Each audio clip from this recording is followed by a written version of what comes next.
পৃথিবীর ইতিহাসে কোন জায়গায় কারফিউ জারি করে কোন সরকার প্রধান ভেঙে গেছে এরকম কোন নজির পৃথিবীর ইতিহাসে নাই। এটা বাংলাদেশে হয়েছে। শেখ হাসিনা ভীতু বলে রাতের আধারের প্রোটেকশন পালিয়ে গেছে। আমি আবারও আজকে আমাদের এখানে আমরা ইউনাইটেড নেশনের সামনে প্রতিবাদ করার জন্য একসাথে হয়েছি। আপনি যদি আজকে বাংলাদেশের ইতিহাসের দিকে তাকান, বাংলাদেশের ইতিহাসে যত ধরনের আন্দোলন সংগ্রাম আমরা দেখছি এখন পর্যন্ত বা ভবিষ্যতে দেখব, তার সবগুলোতে কোনোটাইতেই 100 জনের বেশি মারা যায় নাই। আজকে আমার দেশে আমার সমাজের অনেকেই মারা গেছে। আমার ভাই আজকে 48 ঘন্টা থেকে নিখোঁজ। আমার দেশের ইন্টারনেট কল সার্ভিস সব স্টপ করে দেওয়া হয়েছে, কিন্তু এখন পর্যন্ত বাংলাদেশের মেইন স্ট্রিম মিডিয়াগুলো চুপ করে গেছে। তারা আজকে অন্ধ হয়ে গেছে। আজকে এত মানুষ মরে যাওয়ার পরও তারা চুপ করে বসে আছে। আমি সেনাবাহিনীকে বলতে চাই, আপনারা আমাদের অহংকার, আপনারা আমাদের সম্পদ, আপনারা আমার ভাইয়ের বুকের উপরে গুলি চালানোর চেষ্টা করবেন না।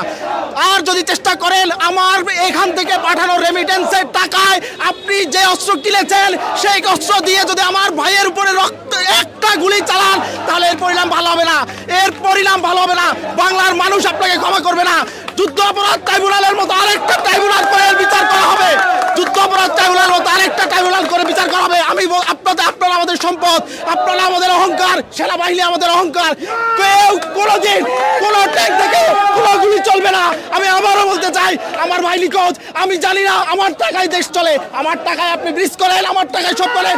আর আজকে আমি প্রবাসী ভাইদেরকে অনুরোধ করবো, ভাই কিছু দিনের জন্য টাকা পাঠানো, ডলার পাঠানো বন্ধ করে দেন। এই সরকার নামতে বাধ্য। আমার কথা একদম স্পষ্ট, আপনি যদি ক্ষমতায় থাকতে চান তাহলে জাতির উদ্দেশ্যে নিঃশর্ত ক্ষমা চাইতে হবে। পৃথিবীর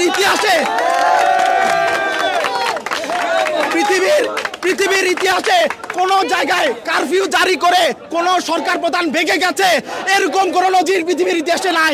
এটা বাংলাদেশে হয়েছে। শেখ হাসিনা ভীতু বলে রাতের আধারের প্রোটেকশন পালিয়ে গেছে। আমি আবারও এখানের মানুষ দেখুন আজকে এদের কোনো স্বার্থ নেই। এরা নিঃস্বার্থভাবে এখানে এসেছে। এরা কোনোদিন বাংলাদেশের প্রেসিডেন্ট প্রার্থী হবে না, কোনোদিন প্রধানমন্ত্রী প্রার্থী হবে না, কিন্তু এরা এখানে এসেছে মাত্র তার ভাইয়ের বুকে গুলি চলছে। আর সবচেয়ে বড় কথা হচ্ছে ছাত্রলীগ, তারা পুরুষত্ব হারিয়ে ফেলেছে। তাদের পুরুষত্ব হারিয়ে গেছে। তাদের ডিএনএ টেস্ট করা দরকার। যদি পুরুষ হতো তাহলে একটা নারীর উপরে এভাবে ঝাঁপিয়ে পড়তে পারতো না। এরা পুরুষ না, এরা পুরুষ নামের কলঙ্ক, এরা হিজড়া।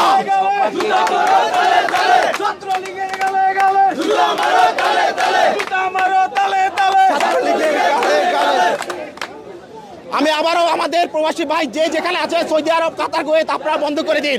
আর বাংলাদেশের মানুষকে করব, আমরা এখানে যথেষ্ট পরিমাণ প্রোটেস্ট করতেছি। ইনশাল্লাহ বিজয়ের পরে দেখা হবে। বাংলাদেশের ছাত্রদেরকে অনুরোধ করব, ভাই তোমরা অনেক রক্ত দিয়েছ, তোমাদের কাছে আমরা আজীবন ঋণী। ৭১-এর ফ্রিডম ফাইটারের পর আবার যদি কোনো বিশ্রেষ্ঠ ঘোষণা করতে হয় তবে আজকে যারা রক্ত দিয়েছে, আজকে যারা প্রাণ দিয়েছে তাদেরকে ঘোষণা করা হবে। এবং আমরা আরো বলতে চাই, উদয়ের পথে শুনিকার বাণী, ওরে ভয় নাই, নিঃশেষ প্রাণ করিবে যে দান, তার ভয় নাই। ধন্যবাদ। জয় বাংলা, বাঙালির জয় হোক, বাংলার জয় হোক, বাংলাদেশ দীর্ঘজীবী হোক। ধন্যবাদ সবাইকে।